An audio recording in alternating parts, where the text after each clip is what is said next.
Dorénavant, c'est au tour d'Alexandre Proux. Il est architecte sur Bordeaux. Il est spécialisé dans l'habitat sous toutes ses formes, du neuf à l'ancien en passant par le mobilier. Il connecte les habitats à leur environnement et à la nature. Et il va vous présenter un projet d'extension bioclimatique. Alexandre Proux. Vous m'entendez bien? Oui. Donc bonjour à tous.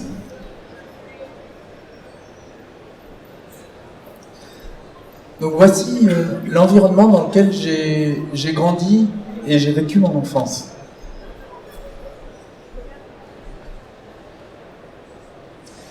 Un jardin de 3000 mètres carrés, donc c'est assez vaste quand on est enfant, avec ici la saison du printemps.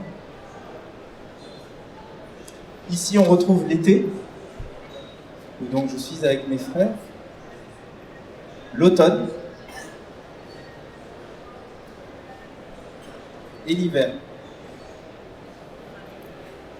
J'ai donc pu expérimenter à travers ce jardin de 3000 mètres carrés ce que j'appelle la nature. Et ici, on voit mon habitat. Donc c'est une maison simple, une bicoque, une toiture de pan. Et ce qu'on peut constater sur cette maison, c'est que la façade qui donne sur le jardin, c'est une façade qui est quasiment aveugle. C'est celle que vous voyez sur la photo du bas, qui a une ouverture de 1,20 m par 2,15 m. Et donc ces espaces de vie sont complètement déconnectés du jardin. Donc j'ai effectué auprès de mes parents un lobbying d'un certain nombre d'années, durant toute mon enfance et mon adolescence, pour ouvrir justement notre maison sur le jardin et sur la nature. Après d'âpres négociations, voici l'ouverture qui a été créée et qui a permis de connecter la maison à notre environnement, à notre jardin, et de changer complètement le mode de vie que peuvent avoir les habitants avec leur habitat.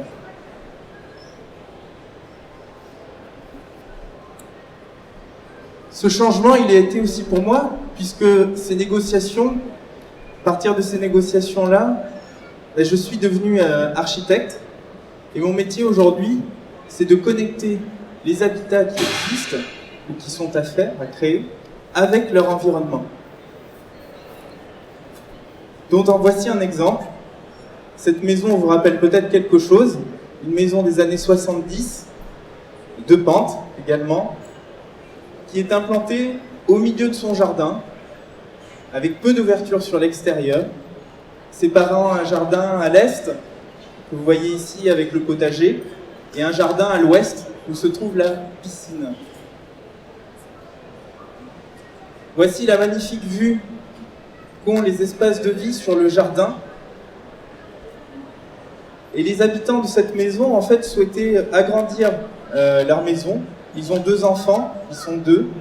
Ils sont assez proches justement de la nature, il y a un potager, ils ont des animaux. Et donc je leur ai proposé d'ouvrir les espaces, de les connecter à leur jardin, d'avoir cette connexion qui est importante au niveau du mode de vie. On voit ici la cuisine, la nouvelle vue de la cuisine sur le jardin, avec un aménagement de la cuisine en bas.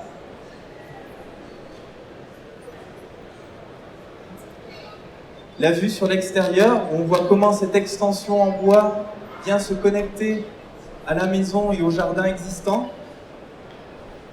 L'extension a été construite en bois pour différentes raisons, et notamment pour des questions de construction sèche. C'est un matériau qui ne souille pas le chantier, contrairement au béton.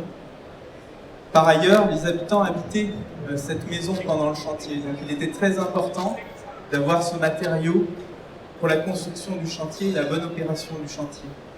On retrouve un bardage en mélèze, qui malheureusement est un mélèze de Sibérie, qui est un bois un peu plus dur, qui pousse beaucoup plus longuement que le mélèze français. On retrouve la baie vitrée, on retrouve le brise-soleil sur la droite. Voici la liaison qu'entretient la maison avec la terrasse et son jardin. On va essayer à travers cette connexion, de redonner aussi du bon sens aux aménagements que l'on va créer et que l'on va proposer.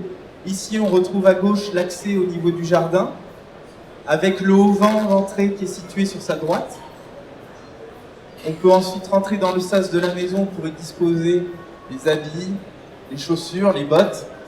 Et on rentre ensuite dans ces espaces de vie qui sont des espaces très simples, essentiels. On va vraiment à l'essentiel en fait dans nos projets.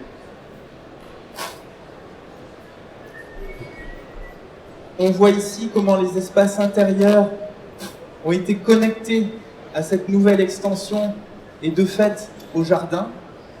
On voit comment on crée des perspectives, comment on liaisonne le jardin qui est situé à l'ouest, on l'a vu tout à l'heure, au jardin qui est situé à l'est. On peut le voir, il y a une baie vitrée qui est située en fond d'image et qui permet cette connexion, cette transparence entre les deux espaces. Alors travailler sur le bon sens et sur la connexion au jardin, c'est aussi savoir se protéger. Ici, on va parler de bioclimatisme, c'est-à-dire la faculté à utiliser les énergies passives, le soleil, le vent, pour climatiser sa maison. Ici, par exemple, on me voit manipuler un brise-soleil coulissant qui va permettre de se protéger de la lumière lors des temps chauds, lors de l'été et la mi-saison, par exemple. Ici, le traitement esthétique de ce brise-soleil, il est fait sur mesure.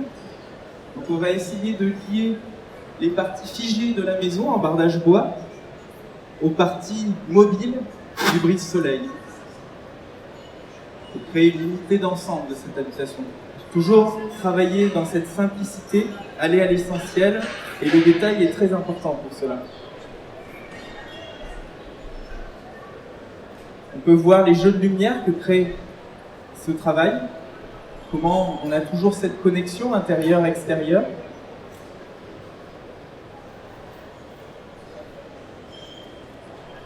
Travailler sur le bon sens, la connexion à la nature, aller à l'essentiel, la simplicité, c'est quelque chose qui est ancré en l'homme. C'est quelque chose c'est des principes ancestraux, j'allais dire.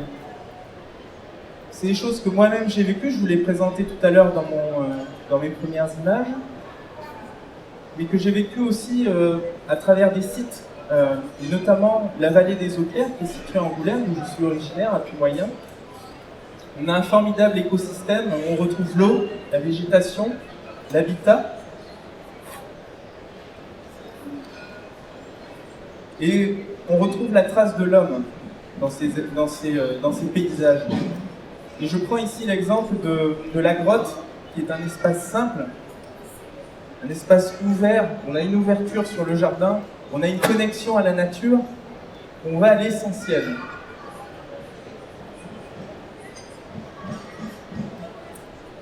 Cette connexion à la nature, on peut la travailler sous différentes formes. Il n'est pas nécessaire d'avoir forcément un jardin de 3000 m² pour pouvoir se connecter. Ça passe par d'autres phénomènes. Ici, par exemple, on peut tout à fait l'envisager pour un appartement, qui est une autre échelle d'habitat. Ce qu'on a fait sur cet appartement, c'est qu'on a modifié la situation des pièces pour justement bénéficier de cette façade sud, de la lumière qu'elle apporte, ouvrir les espaces, connecter la cuisine, la nouvelle cuisine à son séjour. On le fait dans la maison individuelle, en créant par exemple ici une pièce solaire, complètement connectée à la nature, un vaste volume qui climatise la maison. On amène le chaud l'hiver, la ventilation l'été, on protège, toujours cette question de protection, d'avancer de toiture. On peut le faire aussi dans les bâtisses anciennes, qui sont souvent très sombres, très cloisonnées.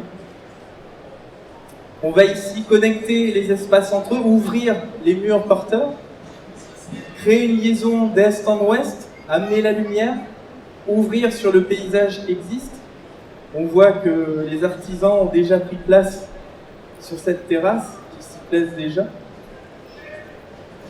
On peut le faire également sur ce projet d'extension sur élévation, Ce sont des photos de chantier, bien entendu, mais où on peut voir que sur des volumes simples, on peut arriver à créer des systèmes qui mélangent intérieur et extérieur sur la photo du bas, où l'extension qui est située sur la droite file de l'intérieur vers l'extérieur et on va y apporter des matériaux. Le bardage va pouvoir arriver sur la partie intérieure depuis l'extérieur.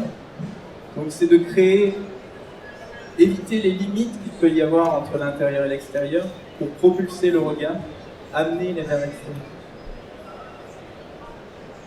Ici l'exemple de mobilier. Donc on peut voir qu'on va un peu sur toutes les échelles de projet, se connecter à l'environnement. On va travailler sur les lignes de la maison existante que l'on voit sur les parties hautes. On va créer des espaces de rangement assez volumineux, toute hauteur, qui vont créer des lignes directrices simples vers l'extérieur. Et donc mettre en scène l'espace extérieur et le connecter à l'intérieur. Alors ce travail, pour moi, il est très important parce qu'en fait, la connexion de notre habitat à notre environnement, c'est sensibiliser les gens à la nature, c'est comprendre la nature. Et comprendre la nature, c'est mieux la respecter. Et dans ce cadre, je participe également à la création d'un projet de sensibilisation à l'architecture auprès des jeunes étudiants, où justement, on essaye de trouver du lien et du bon sens entre les matières, pour sensibiliser à la nature, à notre environnement.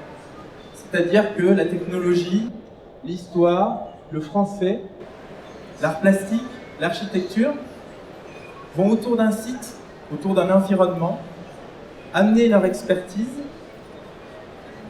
et permettre à l'étudiant de comprendre ce site, comprendre son environnement pour mieux l'intégrer et pouvoir y habiter. Je vous remercie.